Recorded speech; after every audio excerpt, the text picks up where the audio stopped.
I wanted to kind of poke around in Shane's brain about a topic that I've been sort of investigating for a while. The concept, and I've been playing around with it for a bit. Blood magic, Shane. Mm-hmm. What do you know, man? What do you know? I know you've done a lot of research into a lot of things, and I know, esoteric, occult concepts, blood magic as a concept. Do you know? What do you know? I mean, I think it's abhorrent and evil. Oh, yeah, and I agree I with know you. people are doing it. They've been doing it. I'm not an expert on the people doing it, but I've met people who do it. I've talked about the witches I met in Georgia. They were doing blood magic, What types of things were they doing with blood magic? Bloodletting while holding crystals on a full moon on a battlefield. Stuff like that. Now, also I remember you talking about these witches before. These were the witches that believed they were Christians as well? Some of them were. And real quick, I just want to shout out everyone who's joining us now from IRL. What's up? We're getting into, we're not getting into it. We're talking about blood magic and some of the crazy witches I met in Georgia. But they were, okay, so the ones that were doing the blood magic rituals on a battlefield, I don't know if they considered themselves Christians. There were other witches in the same town who did consider themselves witches and Christians. Metal wants to know if these are the piss witches. Oh, piss witches. Not the piss witches. Those are different witches. But those honestly, it's very similar. But no, so there was the Catholic ones and Christian ones. They believed there was a Protestant witch and there was a Catholic witch. And I was like, that doesn't make any sense. It's completely antithetical to Christianity. And they're like, no, they had all these loopholes in their heads. Didn't believe in that. I agree with you, Shane. I do believe it's antithetical to a degree, but I also think that there is a long history of blood magic tied into Christianity. You're going to talk about let's talk about the Judeo practice of Passover. Under the Egyptians, what did they do? They took the blood of lambs and they put it over their doorstep so that way death would pass their homes, right? Yeah. All right. And then prior to that, you had blood sacrifices with rams or goats or lambs or whatever the hell they did back in the day. Scapegoat concept. Yeah. They'd make sacrifices to God. Yep. Old Testament stuff. Yep. Old Testament stuff. Blood magic. Well, and I think honestly, if you can't come to terms with the fact that Jesus was the final blood sacrifice on the cross, I don't think you really can come to terms with what that sacrifice meant, because I think that was a blood sacrifice. Well, it is certainly. And even if you want to talk about the Eucharist, where we could say, like, drink this in remembrance of me, you know what I'm saying? Yeah, but this is my blood. The difference is with the witches. The witch, like, these are in the Old Testament. Those are sacrifices to God that God asked for. I mean, there's and the ones you mentioned are even like the less violent ones. I mean, there are ones where Moses is pouring blood, I think, all over the tabernacle. I mean, a lot of blood, a lot of blood. So in a way, okay, I see what you're saying. I don't want to just pigeonhole Christianity into this, because this is a global concept. We have Mesoamerican culture, where you had, dragging people up on top of a pyramid, making sacrifices to the sun. Yep. You have Hindis with the Kali, the god of war, blood sacrifices. Voodoo from Africa, that's even practiced today in the Caribbean and New Orleans. Let me say, blood sacrifices there. Totally, and this is a cross-cultural thing for sure. That's I do want to say my point. The old, that's my point. That's Jesus, what I'm drawing us to. Jesus was like this final sacrifice.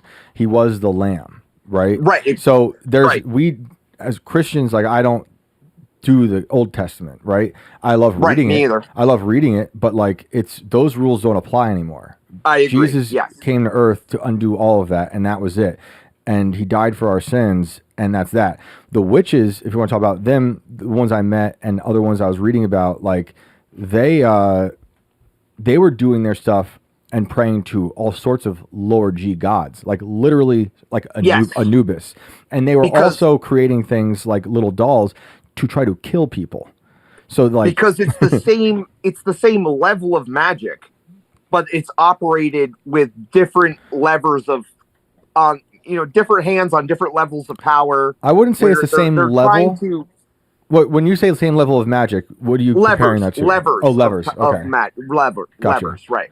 Gotcha. It's not the same level, obviously, because Right. there is one G, capital G, God, obviously. Right. But I think this is a global phenomenon that's happened all over the world through multiple, cultures, generations, centuries gone by. People have been using blood in a occult, esoteric, means to an end. Mm-hmm. And I find it fascinating. And I asked myself, why? Why blood? Blood is the, common denominator. It's a life force. It's there it is. essence. But why? What does blood do? That's what really made me question it. Is like, what is the function of blood? Which right. is, we Brandon, I know you're a more scientific guy. You probably don't get into this woo esoteric bullshit, but like I've dabbled. leaning more into the scientific of it, like what is blood's major function in the body? Blood is what keeps everything functioning. Blood carries the essence of life. Blood is a conduit as well. It's where the electricity travels. In a sense, Blood, we absorb oxygen through our lungs. Sure. The oxygen is supplied to all of our cells. And then it also carries back the carbon dioxide out of our body and we expel it. Blood allows us to breathe in the ether around us that keeps us tied to this planet, that lets these funky little meat suits that our souls live in. And then, the blood makes it work. Yeah. The blood is what makes it work, which is, I think, the weird little concept that makes blood magic. Okay. Yeah. Which is why I'm going to shut down this whole robot AI bullshit right now. The robots can't win. The robots don't have the same magic we do, man. We're gonna beat the robots. Well, in that regard, I think that's where the whole usage of it came from in the beginning. Obviously, before a lot of science and everything else, this stuff was being used before people really knew what it did. And I think to them, it was the liquid of life, right. Not just the water in our bodies, but the blood. So using it and painting with it and causing all this other stuff was almost like creating a sacrifice of life to the hope that your God, or whoever you were worshiping was going to answer your prayers. You were offering up a sacrifice to them essentially by using blood of something. So at least that's what I think. I don't fucking get it either. Talking about human sacrifice. We're talking about. I gotta unmute. Yeah, we got Ian. Hey guys, Ian welcome. in the studio. Ian's here. Ian's here. We're talking about. Awesome, this is perfect Ian. for Ian. We're talking about blood sacrifices. Blood. We started with blood magic. Yeah. And why that's happening, and how it's like a cross-cultural thing, and various cultures have it. It's various ubiquitous religions. across all cultures over time, memoriam. Everybody uses it, man. Every culture. China did it. The Aboriginals in Australia do it. They do scarification and bloodletting to mark certain periods in their life. Everything, man. It's like every culture's done it, but why? Why? It's this common thread that's tied throughout humanity because it's something we've been able to find some sort of occult, esoteric power from. But why? And that's what I think it is. I think it's because it's the liquid that exists in our body that ties us to reality, and we exist here because it's what draws life in from the atmosphere around us. We breathe in, we breathe out, and then we get life. We get life because our blood is in us. And I think that's what gives it its magic inherently. Well, you said magic. Now I'm thinking magnetics, M-A-G, that prefix in iron. The iron in the blood is magnetic, and that's part of why your body produces a magnetic field, is that flowing iron. And I wonder if letting that out does something to the spiritual, to the spirits, to the magnetic nature of reality. Because gravity is a form of magnetism. Wei Ping Yu's a great scientist, done a lot of work on this, but he thinks that all forces of nature are just magnetism. I think he's right. Like gravity is a neutralized form of magnetism because when a magnet becomes a sphere, its magnetism is greatly diminished. You see these, but yeah, I think that there's something to the magnetic force of the blood, and using it is actually does something.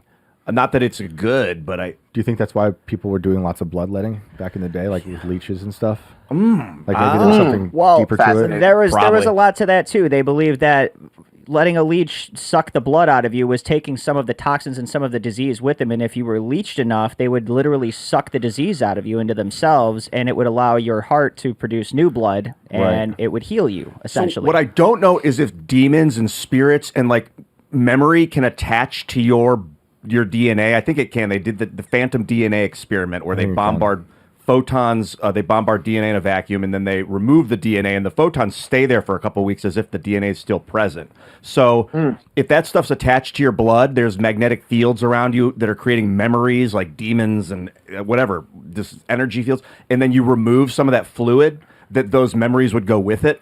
They'd still be bound to that fluid that's no longer in your body. It's like ancient DNA, too. You know, it's something else that memory can pass through your DNA. People say, like in animals, they might have that. And again, it's hard to know because the further back you go, the less information we had on what, you know, was really going on in our bodies, right? Yep. And these guys have been doing this shit for centuries, thousands of years. Like, blood was a huge thing. I mean, don't forget the ancient Egyptians used to pull almost every organ out of your body. They pulled your brain out when you died because they didn't think that it was useful. Yeah, the Egyptian Book of the Dead. Yeah, that was another point. That was a bullet point on my list too, man. Yep. Well, I certainly think that we're connected to the weather. At the very least, I've done like Tai Chi on my roof and spun around and doing workout, and all of a sudden the clouds above me are spinning around, and then I keep working out, and then all of a sudden they open up, and I've got a spinning cloud gyration with an open hole in the middle where I can see the sky on a heavily overcast night. Maybe it was coincidence. Ian, no, Ian, that isn't really a coincidence, man, because I've honestly concentrated and experienced similar things before. It was years ago, but I can tell you certainly that I feel as though I've interacted with the atmosphere and the weather around me as well. I feel like it's not something unique to you, man. I think that's a thing that is possible. Just don't open any more portals for anything else to come in, guys. That's all I'm asking. We got enough shit here as it is. Like blood magic is like not. It's like a brute force way to get the door open. You don't always have to kick doors open. We have a handle on them for a reason, and that's what like meditation and prayer can do. What they lazily were spilling blood to get accomplished, which is like, see me, God, you know, be part of whatever this is, or expel that. Like you can do that with your thoughts and your own chi. I don't know how to describe it, but you can ground your energy into the earth. You don't need to kill something.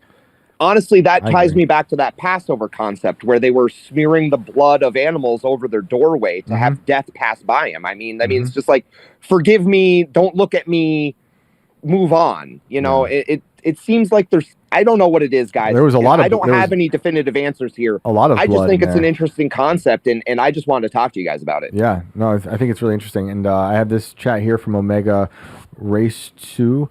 He says, wrong. Matthew 5:17-21. Not come to abolish the law of Judaism, but uphold. Not until heaven and earth passes away, the law is not abolished. False follower of Jesus. Well, I think Jesus came to undo a lot of the laws that were in the Old Testament. I mean, among not just thinking about dying for our sins, but there were laws within Exodus, Leviticus that we just don't do anymore because of the sacrifice. After Jesus came, man, he rewrote the law. That was his whole point. That's why he came up against the Pharisees the way he did. Right. Like we don't practice the Passover. I mean, some people do. So there are Christians who do Sabbath still and do Passover. I don't. But I know there are others who definitely do that. They do it. Passover is where they would. Is that where they paint the blood on the door and the it was one of them. Pass over? Yeah, that was the Egyptian. The Jewish slaves would do that, right? Because God told Moses to tell the people if they don't want their firstborn to die, smear some blood on the front of your house. But that's weird blood magic stuff, man. That seems weird to me, and it just ties into so many. And I'm not trying to, dog on Christianity or Jews or anything like that.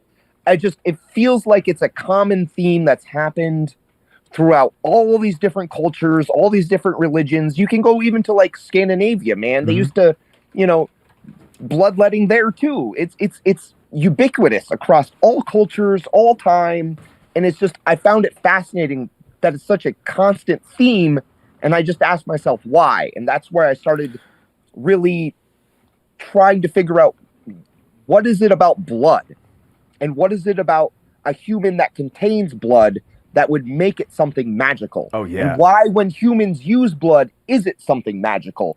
And I just figured it's what drives the life force into us. We get to absorb the atmosphere, expel the atmosphere, and it just kind of, I don't know, man. It doesn't really make a lot of sense to me, but I wanted to throw it out there, and I'm sure you guys can roll on this concept for a minute or two. About a million times. The blood plasma is what I've been thinking about a lot lately, because I've been talking about plasma, the fourth state of matter, and then they have in the blood another thing called plasma. You think in the sciences they would have coordinated a different word. Is that stuff all the drug addicts sell so they can get money for more drugs? No, it's like if you ever squeeze your skin and clear fluid comes out, that's plasma. It's thinner than blood. I don't understand the magic nature of it wholly. I haven't really delved into what that stuff's doing. Right. And why is it called plasma? Why don't they pick a different word? Why is it the same fucking word for two intricately different important things in the scientific reality?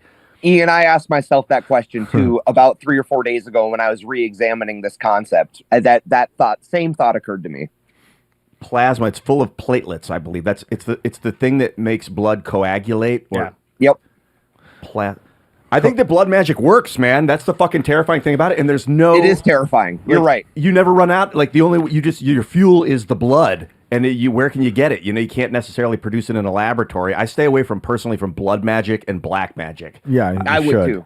I experimented, and I would not mess with that at all. But it's an interesting conversation. I experimented with black magic. I was praying for this woman to die, and then my mom got really sick. It was like 15 years ago. Ouch. I learned my lesson. I never used black magic. Like praying for someone else's harm causes everyone around you to get that. It's not focused. And if you can focus black magic, maybe you can. I haven't figured out how. Yeah. So I stay away from harm magic right these days. You can use it. What about Magic the Gathering, dude? You playing any good games? Black's my least favorite color. But Black's your least favorite color? It's just dark, necrotic, fucking. Those are actually my favorite decks. Really, like black. So they hit everybody. It's Name like the pestilence. Turak, you're an asshole. They have spells that hurt yourself and everyone else around you. Like that's the metaphor. But blood magic's its own thing, man. You ever play what's that video game by EA? It's like an RPG and Dragon Age. In Dragon Age, you can play as a blood mage. It's fucked up, dude. They'll cut themselves to get shit done. It's fucking crazy. That's dark as hell, dude. That's really dark. There's so much evil associated with people's love of others' blood. I think a lot of vampire stories come from it. Chaotic evil, man. Elizabeth Bathory, they call her one of the first serial killers. I've said this story before on the show, but you know about her? No. She was some sort of countess, and she smacked one of her maids for pulling her hair while combing. This is according to the story. Oh, yeah, I've heard that story. Right? And she drew blood when she smacked her, and she liked the way the blood felt on her skin. So according to the story, she would have her people go procure young women from the town below and bring them up and drain the blood so she could bathe in it. Right. Yeah. It's like a legit vampire story. And this kept her young? I mean, so she said. Yeah. Like an early Kris Jenner. And this is adrenochrome is like oxidized adrenaline. Kris Jenner. Yes. So you think? I mean, I'm sure that access to healthy blood would not sure of it, but I could see how it would make you healthy. Well, look at the other kind of blood study they do with the mice. Was it parabiosis? When they sew an old mouse to a Are young they mouse? doing that now where like these billionaires are getting young blood pumped into them, like Peter youthful blood? Isn't that a thing? Yeah, Kind of like a modern Blood Boys. second generation dialysis. The PayPal mafia is now the Blood Boys. Have you heard they hire people just to be their blood boy and they'll have them work out and be healthy? Well, there's blood Sherpas. Have you heard of those? No. They send people up to high altitudes because it makes their blood better, and then they pump it into their skin. Whoa. But there's also Ambrosia, which is one of these companies that Peter Thiel is funding, that had, according to the stories, it was $7,000 a bag. This is before the Israel $7,000 club, guys. Don't go crazy. Okay. But Peter Thiel was allegedly paying $7,000 for a bag of blood from a boy between the ages of 16 and 21, based on the parabiosis studies, where an old mouse sewn to a young mouse, they would watch the old mouse get better and the young mouse get worse. Oh my God. Which is Brian Johnson, the biohack guy, also does that stuff. He took his son's blood. Yeah. So it's kind of vampiric, you know? So blood is everything. Is this like the modern day blood magic, or are there actual blood mages? Yes, that's exactly what it is, man. I believe that's precisely what we're talking about. We're talking about the modern scientific proof of these concepts that tied all the generations of all these different cultures where they're practicing this blood ritual sacrifice insanity.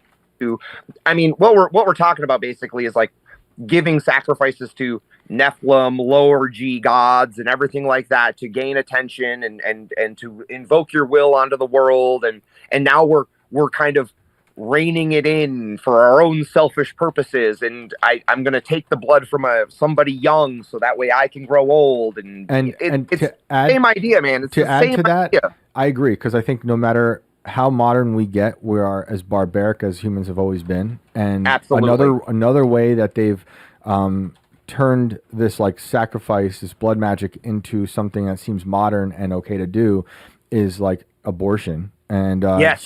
that's human sacrifice on a really wide scale, but they dress it up in like these glass buildings with white lab coats, and they make it sound okay because everyone's been propagandized into it. But that's another form of like, they sell it as, oh, you don't want to ruin your life yet, you want to have your career, so Wasn't basically it an staying O'Keefe, young. undercover camera that got that lady from Planned Parenthood talking about selling Dude. big parts? Yes, So and that she they could get a testified. Lamborghini or something like she that. testified before Congress, and that was insane. They talk about selling like baby parts to labs, and then I think it was in Pennsylvania, one university, one of their labs, they were caught with the baby parts. I mean, this is like just deranged, crazy stuff. You know what? There's no end to the gravity of him. Exactly. The blood magic that's not crazy, and this isn't really blood magic, but that will, like blood pudding. I think that's actual blood, but they cook it, so it's delicious. Wait, like meat. If you eat meat, you're eating bloody husk, but they cook it, so it's delicious. That's That's not human blood. right? That's not human blood. It's It the little depends far as on you the know. meat. That Depends depends what on the state meat you're in. because that's not always blood you're seeing coming out of your steak or out of your cheeseburger. A lot of the time, that's a bunch of other shit, preservatives dye. and things like that, dyes that they made. They want it to look like it's fresh out of a cow, but realistically, they pumped it full of a bunch of shit. I bring that up because when I was vegan for 4 or 5 years or whatever, I would think of all the people that had bloodlust. I'd look around at all these meat eaters, and I would just think, man, they just have bloodlust, right? They can't like think straight without their blood. They need their blood, and it was a real eye-opening way to look at meat eaters. Yeah, it's funny. Because it is full of blood. Yeah. Meat's got a lot of blood in it, but it's not human. Yep. Hopefully, because that was pretty taboo. Yep, I agree. Hey man, do you want to add anything else? Buddy, that's it for me, man. Awesome. I got you. We're good.